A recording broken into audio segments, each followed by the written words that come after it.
Okay, good morning.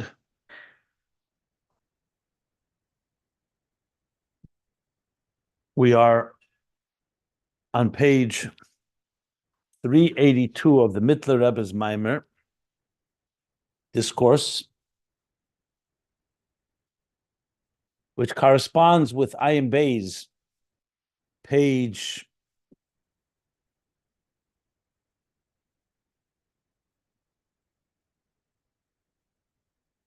1474,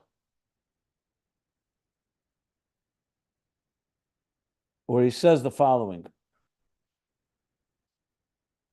So just to sum up the points that we began with the Shema Yisrael, the contemplation on Yesh Ma'ayin, that creation is unique because of its the infinite distance, the paradigm shift from Yesh to Ayin, from Ayin to Yesh, I should say. I mean, nothing in common between these two, and it doesn't affect the creator. That led us into two levels of Ayin, the Ayin of the Yesh HaMiti and the Ayin of the Yesh HaNivra, which too needs a leap. That's the Parsa, the partition between the two. But in truth, even though they're two opposites, because one is the divine that's beyond existence, like he says, Les machshava tvisa beklal, loy tofis, loy niskru aliyas with an aleph, that he doesn't have a relationship with it, and the other level of the divine is loy with a vav, that he does have relationship, even though these are two opposites, das elin and das tachten. The two levels of ayin, like he said, and all the levels of ishtalshlus, whether it's asilus and bria, or it's keser, the two levels in keser, or it's the kav, and before the tzimtzum, as we discussed in ayin beis, he says, nevertheless, in Mesachdin Yachad, from a God's point of view, they become like one. Kel deis havaya, they're like one. That both Yichudei Ilah and Yichudei Tata are shava mamish. Are equal. Ani rishon v'ani achrin. In the words of the Maimonides, he said that even though the ani, which comes from the word ayin, ani rishon is the higher level of ayin, of the yesh hamiti, ani achrin is the lower level of ayin, of the yesh hanivra, he says, nevertheless, that so ani rishon zeu ani achrin, li hefresh klal. And the Parsa is not Tefes Mokum. The Parsa does not have any effect. Well, again, we're talking from God's perspective.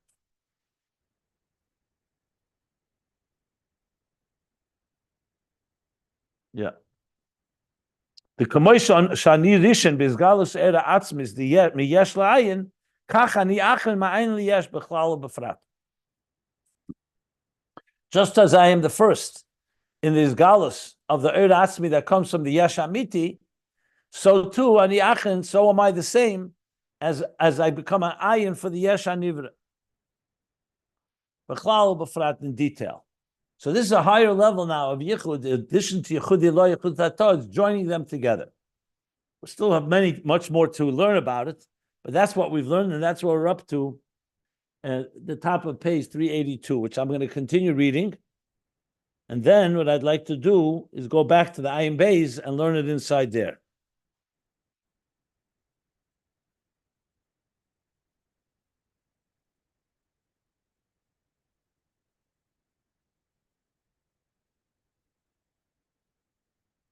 So now he continues like this.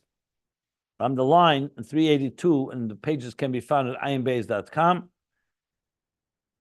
He says like this. After the words of Bechlal or Befrat, I'm talking about 3, 6, 8 lines from the top of page 382 in the Maamorei AdHamtz Bereishis. He says, O Bechlal, and in general, and he's bringing this back to the earlier discussion of where these levels of ayin are. O Bechlal, Hainu ma'ayin liyesh, the keser v'chochma bina, the ayin, like we said, chochma ma'ayin temotza. So ayin liyesh of keser and chochma and bina, that there's two levels of that ayin liyesh the keser chochma the nikra ani rishon. So the first level that he's talking now, ayin liyesh, is keser chochma. That's called ani rishon. So even though Ani Rishon and Ani Achron refers to all the levels, meaning it's throughout Ishtalshlus, but he's being now, generally speaking, he's saying that Ma'ayin Liyesh of Keser Chochma Bina Nikra Ani Rishon, that's the Ayin Liyesh from Keser to Chochma and Bina. Then there's Ma'ayin Liyesh, B'midas, V'dibur Nikra Ani Achron. Then there's a lower level Ma'ayin Liyesh, like we spoke about. That's from the Midas and Dibur. That's going from Chochma, from Moichin to the Midas. That's also Ayin to Yesh. The Yesh of the Midas and Dibur. Which he explained that was the Meitzah Agon, was the Parsa, was the throat. The higher level is the membrane between Keser and Chochma. So he's explaining what he just said. This lower, Ma'ayin Liyesh can mean Ma'ayin Liyesh. So in other words, what he's saying like this. In general, Ani Rishon is my Yesh La'ayin, from the Yesh Amiti to the Ayin of the Yesh Amiti. The Ani Achrein is from the Ayin to the Yesh Anivra, the Ayin that relates to existence.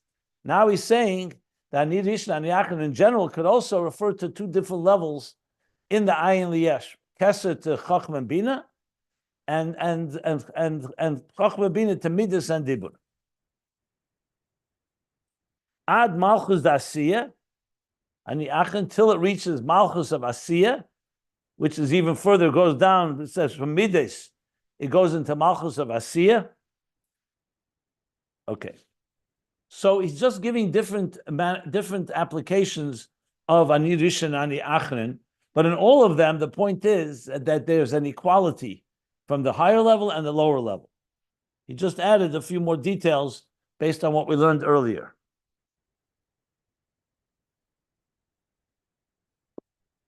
Uksiv, and it says, V'ru'u ki ani,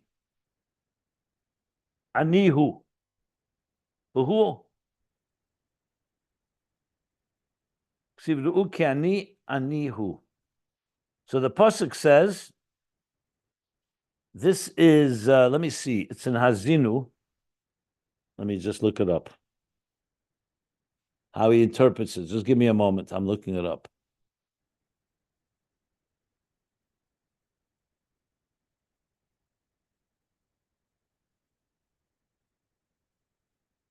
One second, guys. 1 second. Azinu 32:39.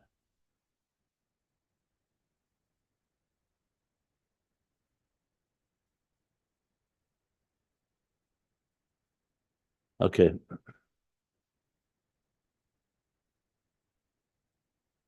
So the pasuk says like this: Ru'atu ki ani anihu ve'en elikim imodi. Ani omis ve'echia machastir ne'pe'en midemis.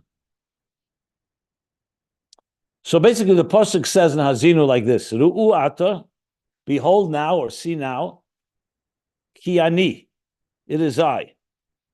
And then he continues, Anihu, I am the one, ve'en elikim imodi, and there's no God like me. So you see here twice the word ani. Like he said before, remember, Ani Rishon and Ani Achrein. So he says in this verse, you also see these two levels. Ki ani, anihu.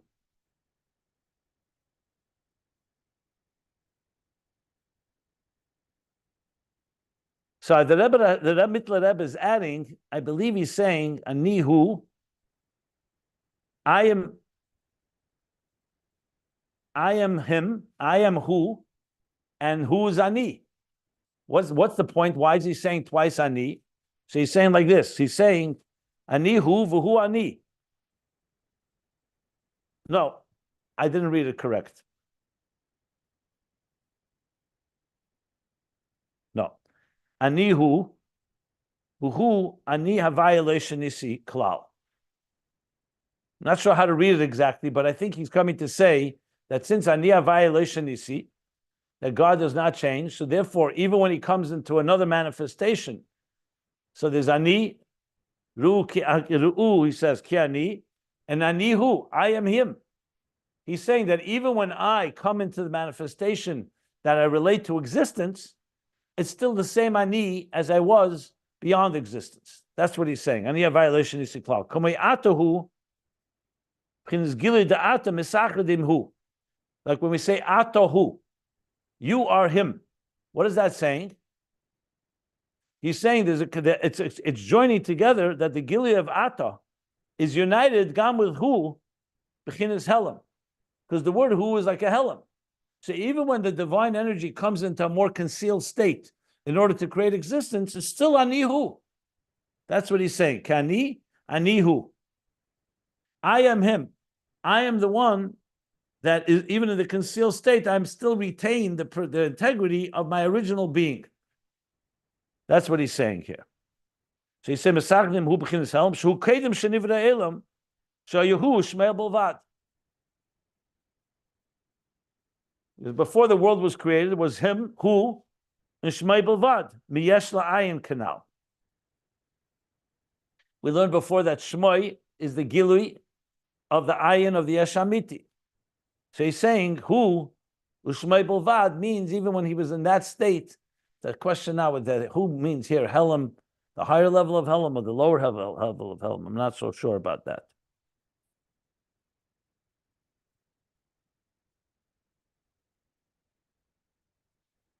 Okay, but point being is that both levels are considered one from the point of view of God. And so is it after that's B'Kaidim Shenivre Elam. There's a Hu Shmei Bolvad was Hu and Shmei were like one.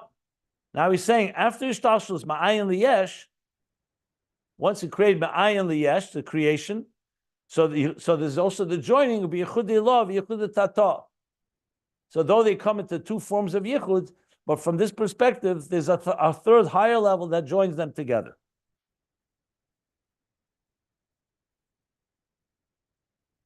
It's not so clear to me, the exact language. I have to read it again. The language is a little confusing. But that's what he says. Yeah.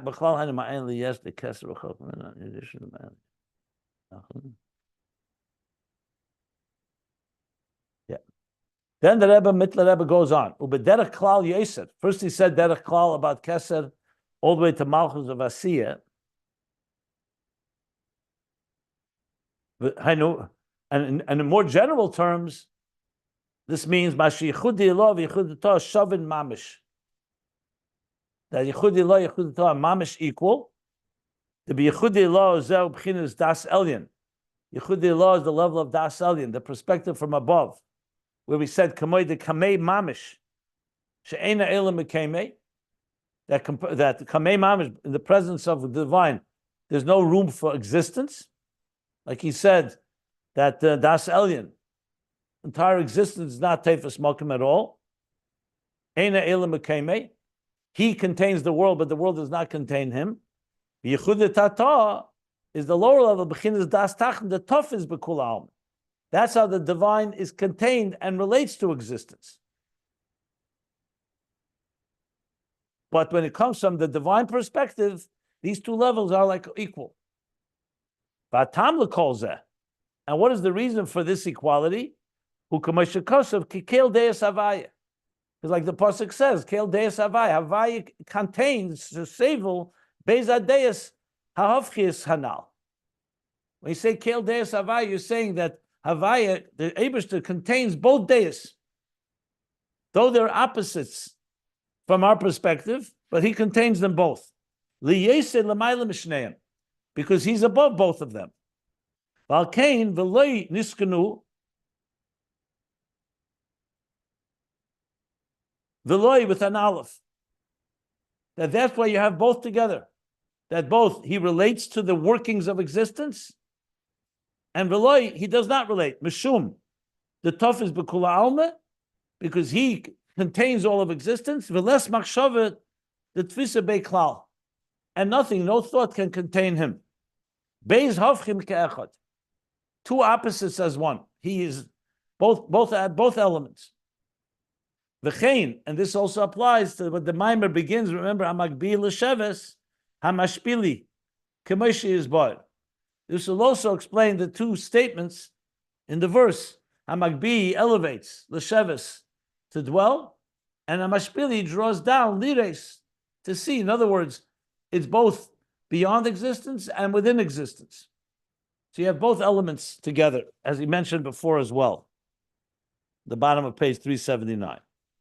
So point being, just to sum up this section, that though we have two perspectives, and we clearly know them, one relates to existence, one does not, but from God's perspective, it's all like one. It's two vantage points of one reality. And that's where it gets united. It's not a paradox, it's not opposites from God's perspective. Now, in Ayin Beis, he explains this a lot more, but that's what the Mittler Rebbe says here. Then he's going to continue to explain how it works. Now,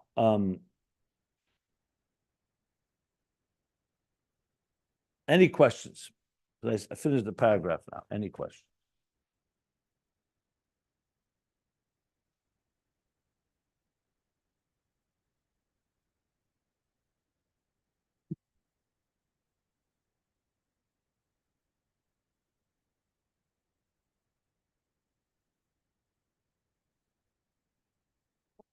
So to just drive the point home a bit more, make it a little more palatable, I would say the following. I'm using an example he used earlier. When a teacher is taking his ideas, his brilliant ideas, and is preparing himself to convey them to a student. So we learned that in the teacher itself, there are levels. There's how the teacher is on his own, and he's not relating to anything, only to himself. Then there's the teacher, how he begins to prepare in his mind, here's what I'm going to teach in my next lesson. Now, from the teacher's point of view, both these levels are all one. They're both his power of understanding something, except one is relating the idea to another, and one is how he relates to himself. From the student's point of view, it's very different, because he's not going to really hear or see what the teacher knows on his own. He's only going to hear what the teacher conveys to him. In it may be embedded that higher level, but he doesn't see it. Or like the example with the artist and the art. The art that we see produced by the artist is only an outer dimension of what he wanted to express. Now, from the observer's point of view, you can study the art and come to discover deeper secrets about the artist, about his intentions, about what he wants to convey.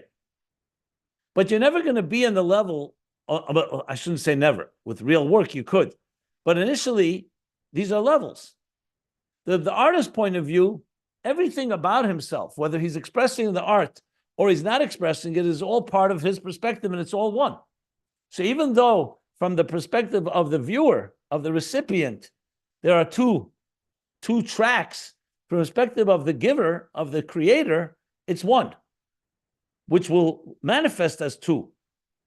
That's the key thing he wants to say, because he's higher than both of them. The artist is higher than the art he creates, and he's higher than that which he does not reveal. The teacher, what he's revealing to the student, what he keeps to himself, are two levels. Then he is beyond both of them, and that's why he encompasses both of them. That's somewhat an explanation, a bit what he's saying here.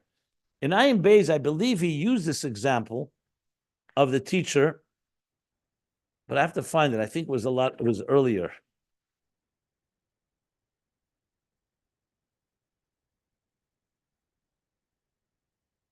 I think it was earlier.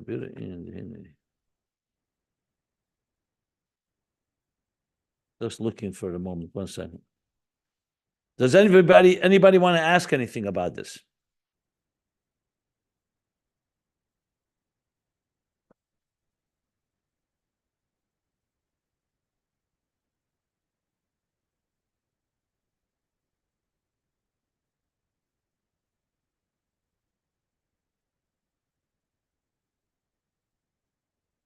For some reason I don't find it now.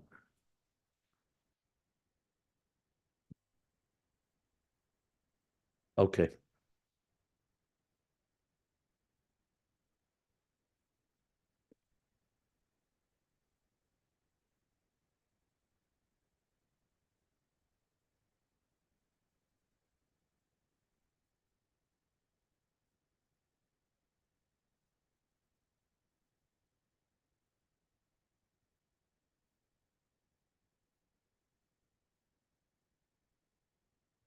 Yeah, we're going to learn it inside. We'll learn it soon. Yeah, I see it now. The Rebbe Rashab does explain it that way. I'm just want to see here, consider whether we go back to Ayin Beis now or we continue learning inside here. You know, the future close down.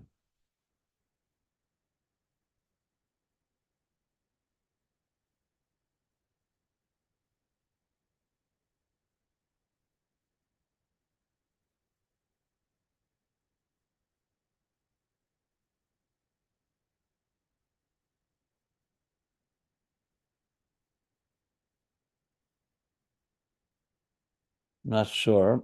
Just a moment.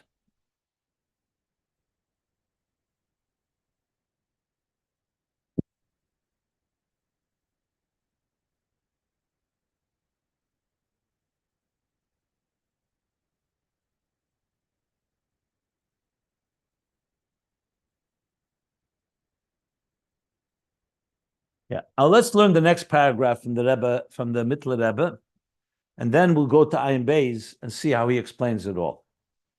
I'm going to do the next paragraph, Inyan Hu. So this is deep stuff. I just want to say, remember at the end of the day, just to not lose sight of the bigger objective here, this is all about how we contemplate on existence. And from existence, we come to understand the artist, the creator. And then we go deeper into the creator, how he's beyond existence, while also creating existence. So the point he made about Yesh Ma'ayin now looms very, very prominently. Because if we were to say, like the philosophers say, that there's something commensurate, something proportionate about our relationship, our God and us, then we would never really be able to completely be subsumed and absorbed in the unity, in the higher unity. There would always be two entities because we're somewhat commensurate to each other. So in many ways, what we're learning now is we're coming to understand that as much as God created existence, he is not existence. Like he said, he contains everything, but it doesn't define him. So the more we can appreciate that, the more we actually become one with godliness. Paradoxically. Why? Because if God is something close, we can relate to God, then you're only getting a God on your terms. If you want a God really on God's terms, you have to come to appreciate that he's not defined by being an artist. He defines the art, but the art doesn't define him. That's another way of saying, Iu Tov is Bikula, he contains existence, but existence doesn't contain him. The two sides that he's saying, the two Havchim, the loy and the loy with a vav and the loy with an aleph. So really all this is about us growing to a point where we can appreciate godliness, not just what's in it not just how we relate to God, but how God is beyond it all. And that too becomes part of our consciousness. This is ultimately going to help get to V'ahavtas Hashem Elokecha b'chol levavcha b'shnei yitzarecha, that the nefesh habamis will also be drawn to godliness when it comes to appreciate all of this. We'll get to that later. But I just wanted to make sure that we remember that's really where he's headed.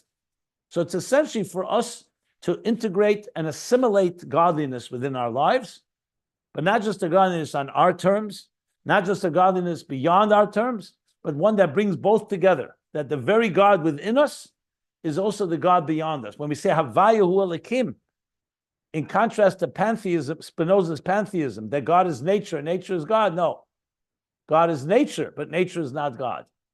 So basically, the God within nature becomes one with the God beyond nature. Or in different words, the two levels of ayin that we're talking about are like one. Hail Deus Havai.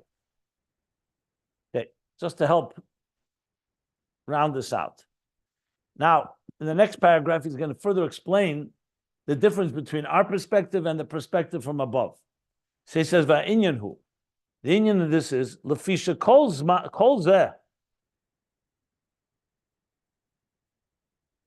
All this that we spoke about before. Remember, we spoke that in order for Das Elyon to come into Das Tachten, for the ayin of the Yesh Amiti to become an ayin that relates to existence. So all this that we spoke, Shetzorich Li is beginnes hefsek, ben das elyon and das tachten. We discussed earlier that needs to be a hefsek, because how do you get from an ayin of a Yesh Amiti to ayin Yesh Nivra? How do you get from a teacher whose very expression is beyond us to a teacher who's expressing it in a way that the student can receive? So from the point of view from the student, how do you get that? So he says,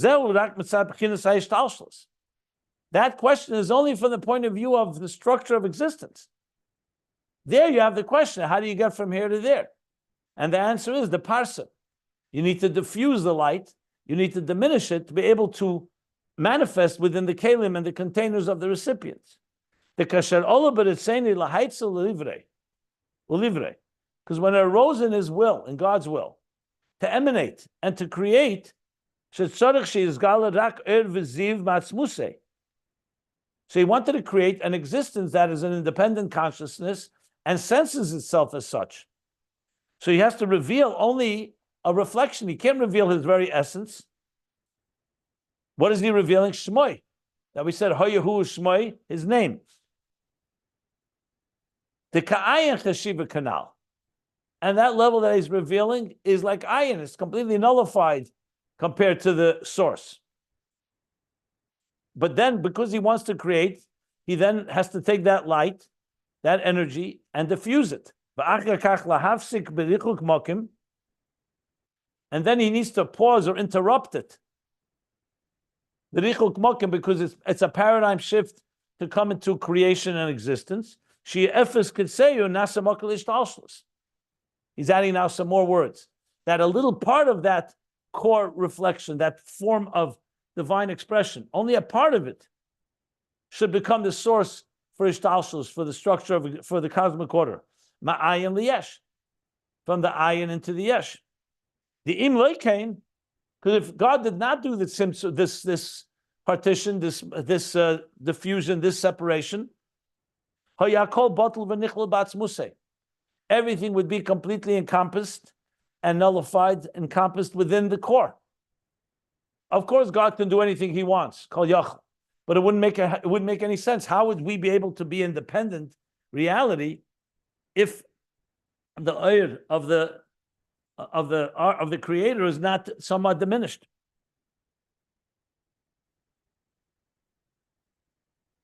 But that's mitzad ishtalshus, meaning mitzad the process of creation needed in order to create who we are. Like I said before, the teacher needs to create space for the student. Mamish. But if you talk about God as He is on His own, not as He wants to create existence, Mamish, the way He is Mamish on His own. Prior to any form of expression, any light and reflection expressing from Him, even the ayin of the Yesh Amiti. Kumoi, like we learned before, the example, Kumoi hanefesh. The second, yeah. Kumoi hanefesh ba'atzma. Remember the example we gave, the nefesh, the soul itself, Torem shemizgala koicha lahachis. Before its power to energize, to give life is revealed. The soul itself. That was the mashal he gave for this higher level. And also the example, U'ka'ir hashemesh, akol b'shemesh atzma. Like the light of the sun as it's encompassed within the sun itself. Tadem shemeir. Prior to its radiating and illuminating, to shining.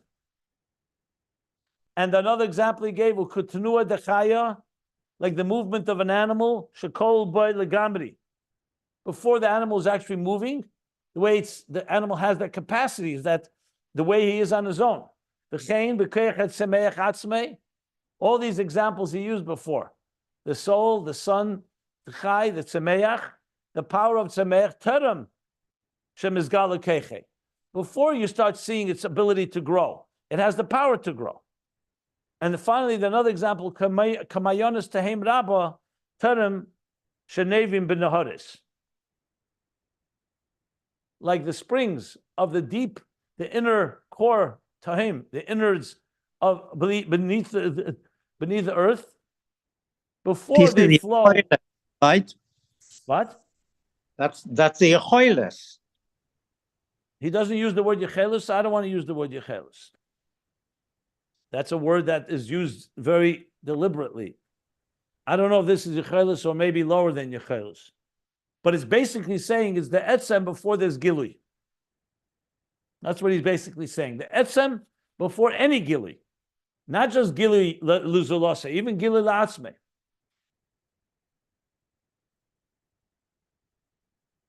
So before there's Gal, or I don't know about Gilui La'atzmei, maybe not about Gilui La'atzmei, I'm not sure. But before there's Erev Ziv, the Nefesh Termshin is Gala, and all these things, Kamayonis Tehem Rabba, Terem Shenevim B'Naharis.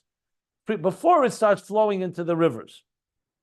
And I believe here should be two parentheses, because he started the first parenthesis of Kamay HaNefesh,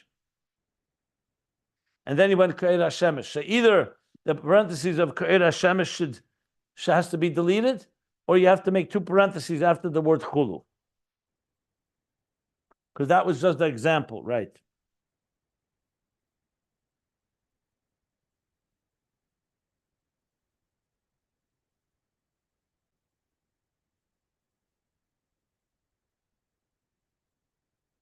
So Kamoishu is bar b'mhusev Atzmus mamish terem she's gal erev ziv al kein beis hadoyes hahovchim shovin ke'echad mamish.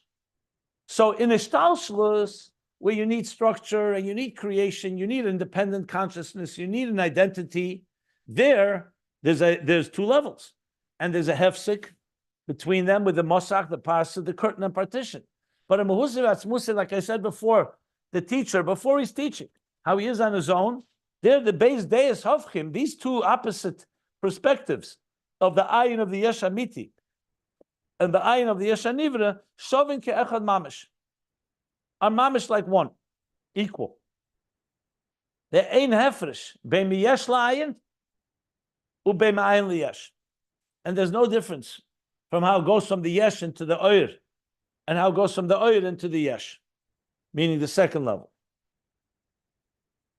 Ulakach, and thus, therefore, Mashatov is Bekula Alman, that the fact that God contains all of existence, all the worlds, im les machshavet tfisa beklal, shneim keboyin ke'echad mamish. So here it would seem to think it's two different things. Here he's containing existence, he's relating to existence, and here you're saying nothing can relate to him. So usually you'd say these are two levels. He's saying no, they're actually from the point of view of Atzmus and Atzmus, ein hefresh ben boyin ke'echad mamish. They become like one.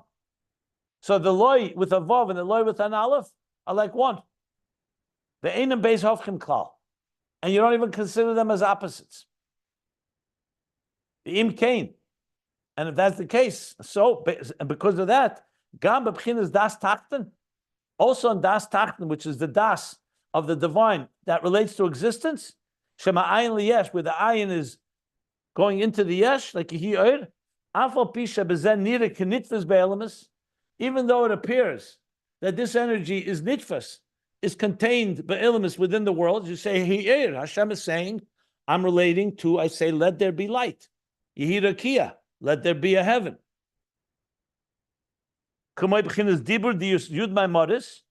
So he's speaking, like the speech that he's giving, the words he's saying from the 10 Maimoras, the 10 statements that God is engaging, and so-called, like he said, nira kenitfas be'elamis. Shebaba kayach nivdol min ha'atzmis kanal. When you speak, it's like coming outside, like it's separating from the speaker. I mean, it's still his speech, but it's now being heard by another, so it means he's in somewhat toughest, ke'ilu nitfas be'elamis. Umedibur, like we learned earlier, from machshava comes to dibur, then from dibur lemaisa. Maisa, mamish, and action. Shaba oid b'richluk makom, which brings it down even lower, even more distant from his core. Because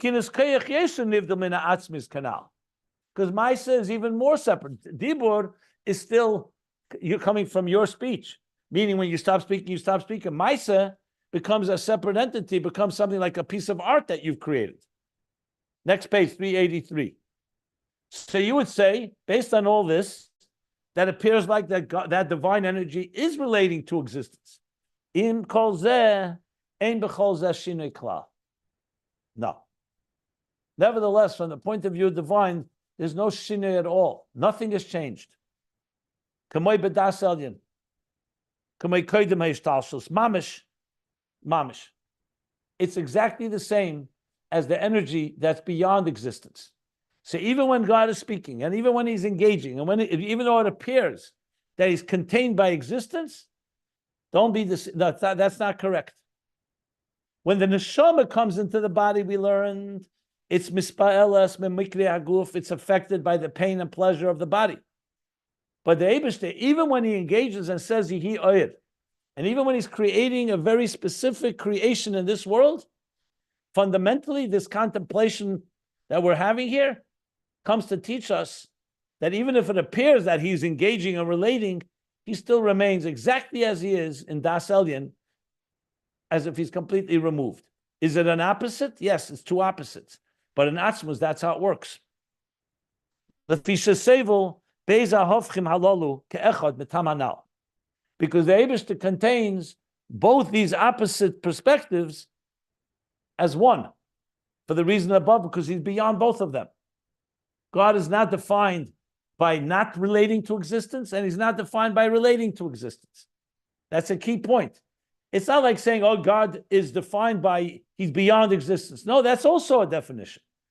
That's the expression of Daas Elyon, of yesh to ayin. But for him, yesh to ayin is equal to ayin to yesh, because both of them are not Atzmus. And Atzmus includes both of them. It's like it's a third higher level that's beyond these two.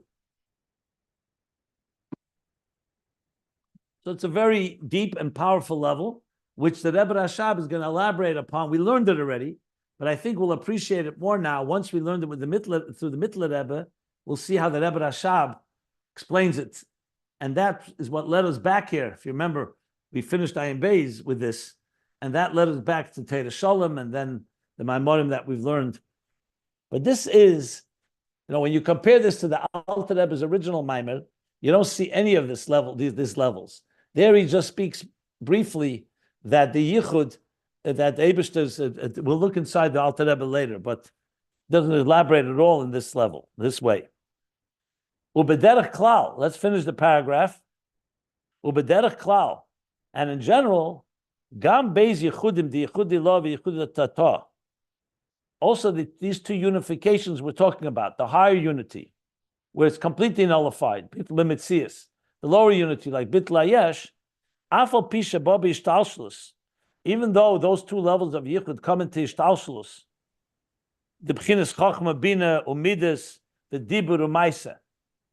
So that yichud comes, because remember, even when it comes into chachma and bina, it's still a level of yichud. And then when it comes into the midas, and then into dibur and maisa, this is all in ishtalshlus.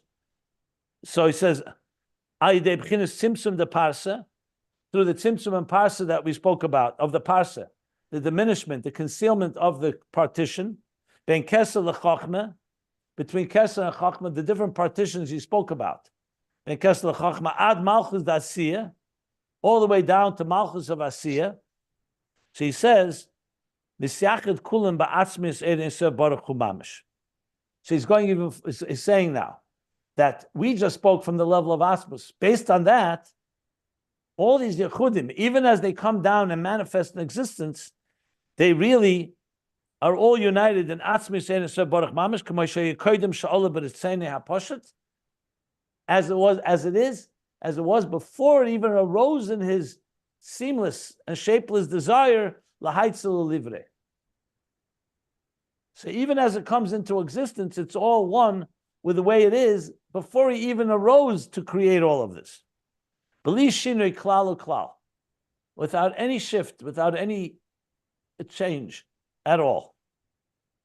Ukamei shekosov, he adds in parentheses, kegavna the inyan misagnin le'elo be'echad, what we say Friday night in kegavna, that just as you are united above, be'echad b'chinas Daas Elyon, just as united above, kach misyachad hamalchus latato.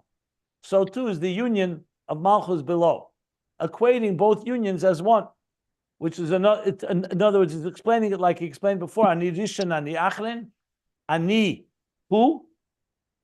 When he said ani hu, that all this shows that the yichud v'lilov, yichud tato, shaven mamish kanal, telling us that the higher unification and the lower are mamish literally equal from that perspective, not from our perspective, from God's perspective. But the gift here is that God is revealing to us His perspective.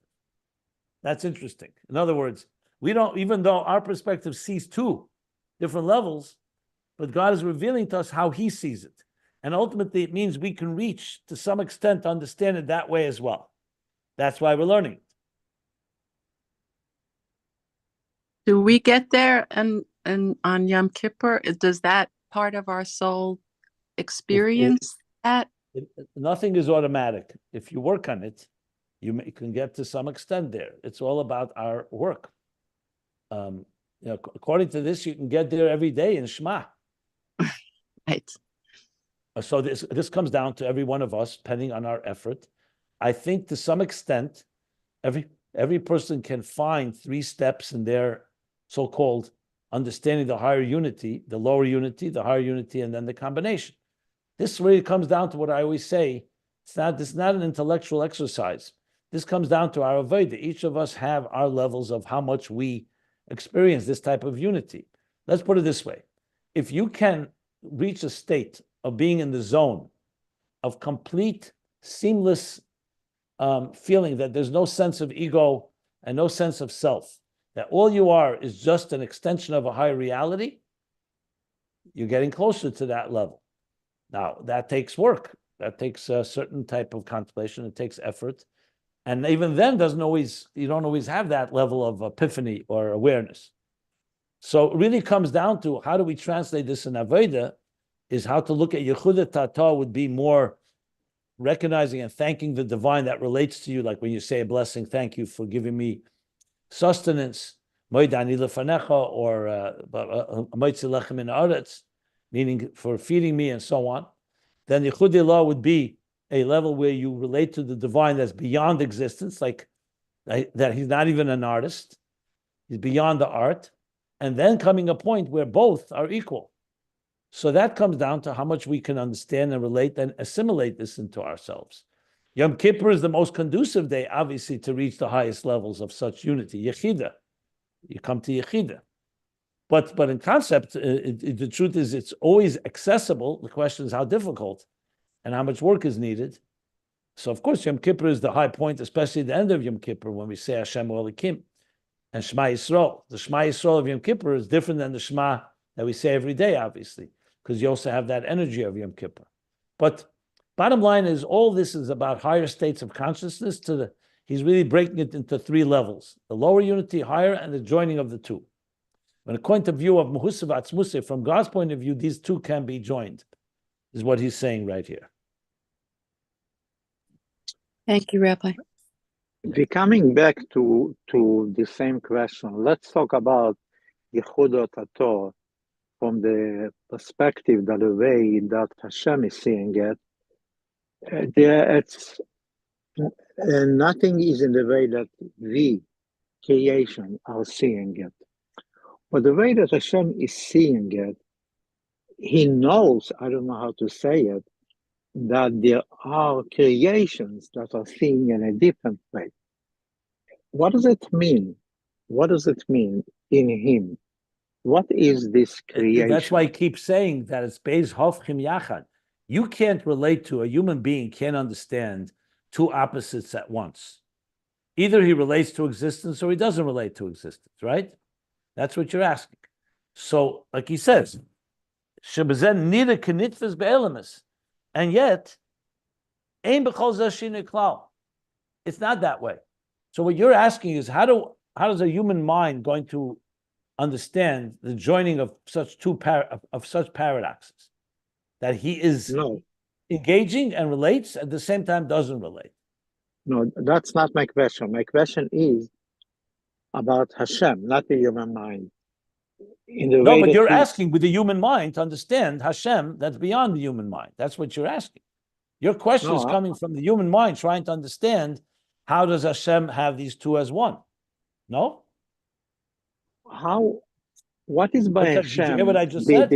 Yeah, I Your hear. question is coming from the human mind. Your human mind is trying to understand how is it possible that these two should be like one? Does God not By relate him. to existence, or does he not? By us, either we relate or we don't relate. Is it you relate to your child, you're engaging with your child. You can't say I'm hugging my child, I'm loving my child, and at the same time I'm completely removed. That's not humanly. That's not something in the human realm of experience.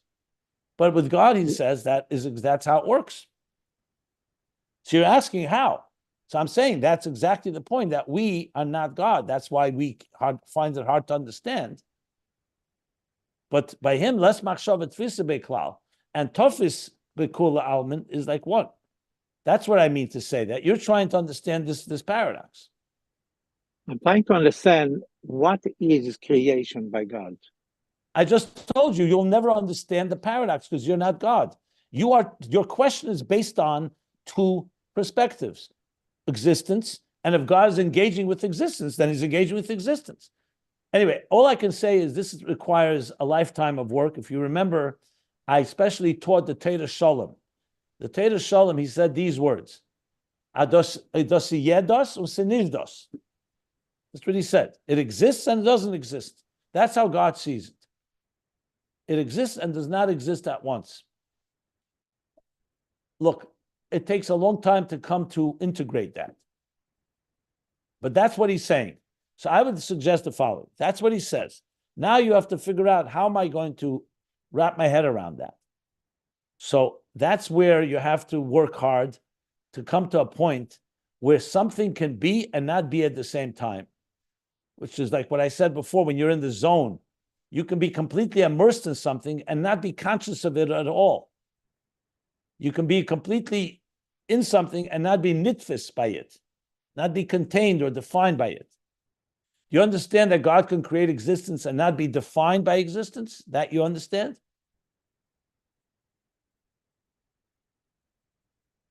You heard what I said? Think of an artist. The artist creates the art, but he's not defined by the art.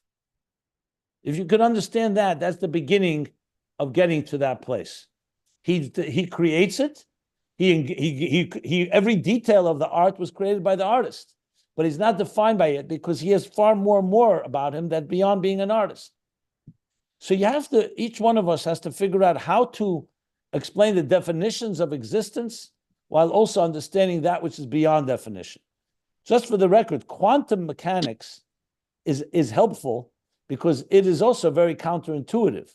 When we speak about an indeterministic reality that's not defined or determined, it's also very hard to wrap your head around it. That's why physicists and people still are perplexed, and I would say, frankly, completely puzzled by this paradox, that it's not determined. It's a state of probability. It's a state that can go either direction. Is light a wave or a particle? A table is not a chair. A chair is not a table. But imagine I said to you that there's a state where it's not a chair nor a table. And you'll say, well, which one is it? It's not defined. So in other words, you have to find examples to find things that are defined a certain way, but when you go deeper, you start realizing that the definitions themselves are only on a certain level. You don't really see the whole picture. And this is the challenge. This is how we become more divine.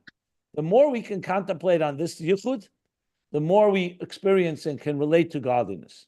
I can't tell you where you're at. Each person has to figure out where they're at in this regard. I could talk about my own understanding of it, which I do. How I've learned it and how I understand it and how I come to relate to it. I think there comes to be a point where you have to realize that paradox is not a paradox. A paradox is only from our point of view. There are realities where there is no paradox, not just that he contains two opposites. That's not a paradox in the first place, because there's no definitions in the first place.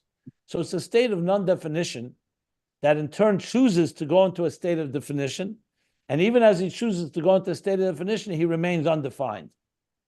That's some language, if that works for anybody. But I can't really, what can I say? This, I don't know if anybody can do the work for someone else. This is something you have to keep thinking about, until you really get your head around it. I would read these lines as many times, and I again say we need to go to Ayin Beis, because Ayin Beis explains this more than the Mittler Rebbe does. And Ayin Beis, it's more, I'm not saying it's going to be easier to understand, but there's more to work with.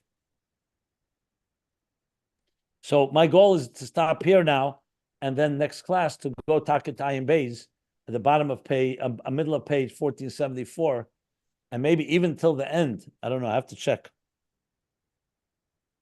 Simon, could I ask one more question? You could ask as many questions as you like. Okay, you explain it. It's fascinating. But Bechlal, what is Nivroim? We know that there is only Hashem and nothing else. So what is Nivroim? From whose perspective? Ours or God's? From ours, I understand. From Hashem. It's just another manifestation of godly energy.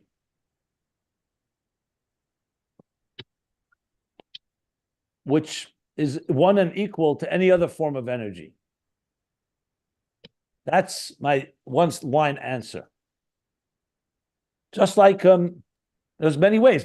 Think of a chacham, a wise person. When he's speaking, he's expressing himself through words. When he's quiet, he's expressing himself through silence. They're both, from his point of view, both expressions. One you hear in words and one you don't. In Netzalim, or in higher levels of Gilia Lakus, you see a divine expression. In lower levels, you see more concealment. And that's why the creation can exist. But from his point of view, it's just another form of divine expression. But it gives him nisave. Now, we're not talking about Nesav is a different story. You asked me about creation. Now you're asking what he wants. What he wants is to have a relationship and to have avodah. And that's a whole other story. I'm talking now purely creation process. God as creator, as an artist. I'm not talking now the next step where he says, now I'm going to give you Torah mitzvahs and I want you to transform the world. That's another story. We're not talking about Nesav. You asked, we're talking here about, that's why you have to separate avodah from creation here. This is all about creation. It's a critical point that needs to be always understood. This is purely God as creator. It's not like the philosophers say that there's something commensurate.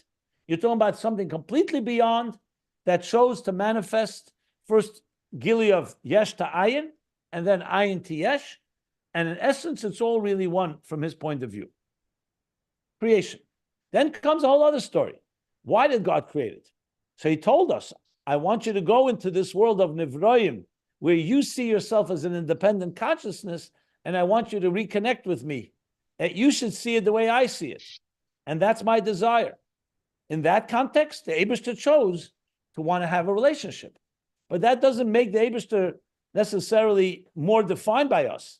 It means he chose to connect, relate with us. But he's not defined. Les machshavet tfisa beklal applies even when the Eibishter has nachas ruach from our work and enjoys, and someone is affected by us, ma'aseh tachtenim, like we spoke about, it still doesn't take away that he's completely not defined by us. That's also part of it. Have you given thought to what does it mean? What does this yichud mean in relation to the concept of hester panim? So obviously, it's one thing for us not to be able to perceive God or godliness because he's more removed. From our perspective, he's more removed. But from his perspective, he's not. But yet he is master, aster, hester, aster. He's doing it. So he's doing something about how much of himself he's going to show. So that's not the same thing as, that's from our perspective. No, from his perspective, he's saying, I can't be with you. You guys you're not behaving. I'm out of here, so to speak. Give you a call. I was saying, there's a lot of things you said here all in one batch. I think we have to separate a few things here. So, of course, this is All of Chassidus talks about this. Of course, we've given it thought. Ayin Beis talked about this at length in Ein Eid, when he talked about the Helam Atzmi and the Helam below. So first of all, like this, I just gave an example. I said when a teacher speaks and when a teacher is silent, from the point of view of the recipient, there's a difference. Here you're hearing words and here you're not. From the teacher's point of view, his silence is also his expression. So what we call Helam is not a Helam, does not conceal God. God is not concealed. It's another way of his expressing himself, by refraining from revelation. Remember, he's not defined by revelation, and therefore he's also not defined by lack of revelation. So it's just a different form of expression, which will define as a Helam from the point of view of the recipient. That's the tzimtzum. That's number one. As far as sins, how they affect God, that I already go into the realm of avodah. I'm not talking about avodah right now. We're talking about creation. To create existence, like he said, you needed to have a tzimtzum, because we cannot be an independent consciousness without the concealment of that divine. The student cannot be a student if the teacher is completely all-encompassing, omnipresent, or omnipotent. Omnipresent is the right word. So that's regarding that. Regarding avodah, that's another discussion. Like I pointed out in Ayin Beis, on the bottom of page 1471, he said these words: so if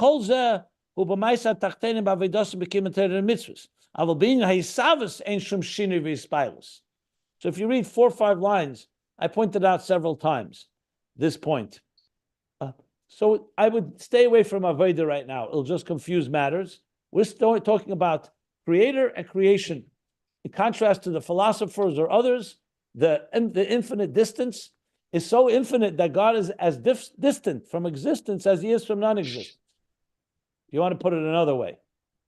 He's not existence, he's not non-existence. They're both equal to him. So therefore, existence, the divine relating to existence, and the divine relating to non-existence are equal, because he's not non-existence either. Thank you.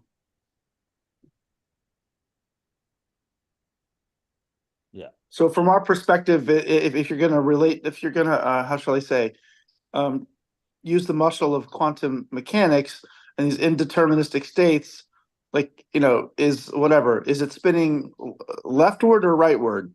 And you're saying, well, okay, so we may experience Hester Panim as one or the other, but from God's perspective, I wouldn't use Hester Panim in that No? same breath.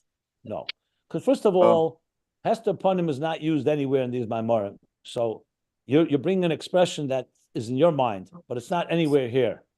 I don't know what you mean by Hester Panim. Do you mean that God concealing because of sins? Do you mean the Tzimtzum Arishin? Do you mean the Parsa? What are you referring to? So I don't want to go into what you're thinking about Hester Panim. If you're talking about quantum, I was using quantum just to help us as a tool to get out of our logical, definitive, deterministic structures of thinking. That's what quantum can help. It's a stepping stone. It's quantum mechanics is not Atzmus. It's also a state, but it can help because we begin by defining things. Everything is defined. That idea of quantum in Newtonian physics is the billiard ball effect. Everything's predictable. Everything's deterministic. You do something the same way again and again, you always get the same result. It's the indeterminism of quantum that helps you broaden your horizon to start seeing that there are things that are not quite defined. So I was using that as a way of getting to a deeper type of understanding of existence. Similar to when I speak about how when a child is conceived, when that one cell, before it splits, it's not defined yet, even though it has within it the potential that will come from it. So that's what I was referring to in that context. Understood. Thank you. Look, when it comes to these remember, we're at the end of Ayin Beis. You can imagine after 1,470 pages, the Rebbe Rashab is now going to the climax of the highest and deepest levels of Yichud. So shouldn't be surprised that this is very, very hard, difficult stuff. Ayin Beis, in general, from the beginning, is hard. Now we're talking about reaching literally, it's coming to the end, and That's why I really wanted to go back to these Maamorei and Mittler Rebbe, because the more context, the more oasis we have, the easier it'll be to understand all of this. But by no means is it going to be, is this light stuff. So if you're not getting it, do not feel bad at all. Perfectly natural and perfectly, as a matter of fact, if you told me you got it all, I'd be surprised. Because this is difficult stuff, and that's why we're going step by step. And you're seeing how the Mittler Rebbe is explaining it. And now we're going to learn in the next class how the Rebbe Rashab explains it further. As I believe, as a matter of fact, that we're getting closer to the end of Ayin Beis. I'll see exactly where he lets go, but we'll soon be there. Yeah. I wanted to make a comment. The Ayin Beis never gets back to Shema and Va'ahavta. And the Rebbe, the Mittler Rebbe will soon be getting back to Shema and Va'ahavta. I wanted to make a comment and ask you if I'm thinking about this correctly. So last night I was, it doesn't matter when, I'm relating an anecdote because it's only like 10 hours ago, 7 hours ago. I was catching up on the class because I didn't start the class yesterday on time. I was listening to class, but I would turn off the class, go to sleep. I'm walking and I'm thinking to myself, God is everything and everywhere, and yet he's infinitely remote from me. So I'm walking around in the hallway and I'm thinking I'm this little tiny ant, and I'm so far away from Atzmus it's inconceivable. I can't even bend my mind around how far. And yet, which is like it's an easy. If you go there, you can say, well, what's the point? I'm never going to be able to really connect with God because he's infinitely distant from me. And then I catch myself and I say, wait a second, no, he's right here. He's mamish right here. I'm part of him. He's right here. There's no easy. You can't say that. That's a nice try. No easy outs. If you try, you can be with him in Yichud right away, right now. Kriyas Shema Alamita, say Shema. The nice try, Yitzchak. You can't get away from it that easy. He's right here, so it's both, right? You got it right on target. What you said is exactly correct. I would add one thing only, that same infinite God wants this little ant that you call, this little dot, and he cares about it, and he wants you. So in addition, I just would add that into the equation. But absolutely, both things at once, yeah. Okay, thank you. In other words, God's infinite distance is not meant to separate him from us. It's actually meant to connect him with us, because now you know what he really is. You don't want to have a God that, like most of him, is completely beyond us. By knowing how far he is from us, that's how we come close to him, actually. That's well said. Can you say that again, please? The idea of understanding the infinite distance between Yesh and Ayin, or God and us, is meant actually to bring us closer, not to bring us more distant. It's like, let's say spouses, they love each other deeply. So let's say, until I don't understand everything about you, I don't really connect with you.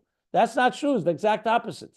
When you come to realize that there's a mystique to your partner, to your spouse, and you embrace the mystique, that actually makes you closer, not more distant. So beautiful. You've used that mashal dozens of times, and this time it resonates more than the other times. So beautiful. I think about that all the time when whatever. It's beautiful. So beautiful. Yeah. Thank you. Absolutely. I'll take it a step further. The problem is, you know what the real problem is the yesh. The problem is that we like to own things. We want to understand it. We want to get it. We want to own, That's why I always talk about processing.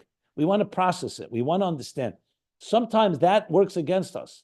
Letting go and just allowing to embrace something beyond you is far more likely to lead you there and connect with it than trying to own it, than trying to control it, if you wish.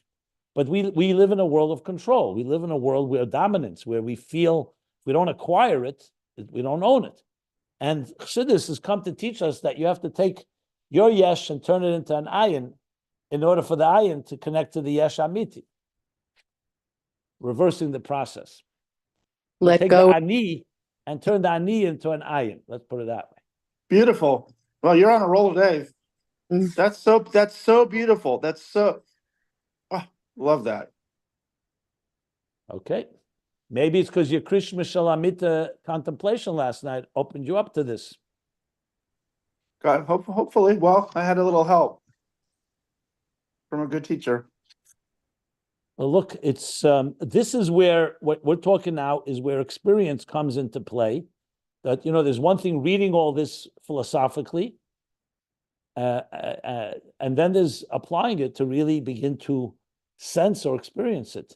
That's why the examples I often give, you know, being completely mesmerized by by beautiful nature, or a piece of art or music, where you lose yourself in the whole process, in the whole experience.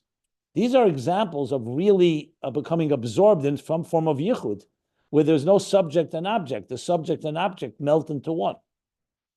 But yeah. This wordplay with ayin and ani reminds me of in Basi Lagani, Kerish and Sheker. Did you come up with this ayin and ani? No. Chassidus talks about it. Anywhere I can find that? Well, here he did say ani rishon, ani achron is the letter is ayin, but there's some places. Yeah, you have to look through them. I think if you do a Google search, turning the ani into ayin, you may find something. I don't offhand. Okay. There are definitely sikhs. I would need to look around a bit. Okay. Maybe I'll even look a around. Sefer Lekutim there may be in the entries on ayin and ani. Okay. Thank you. Yeah. Okay. So let's stop here. We're stopping here. Yeah, the end of the paragraph on page 383.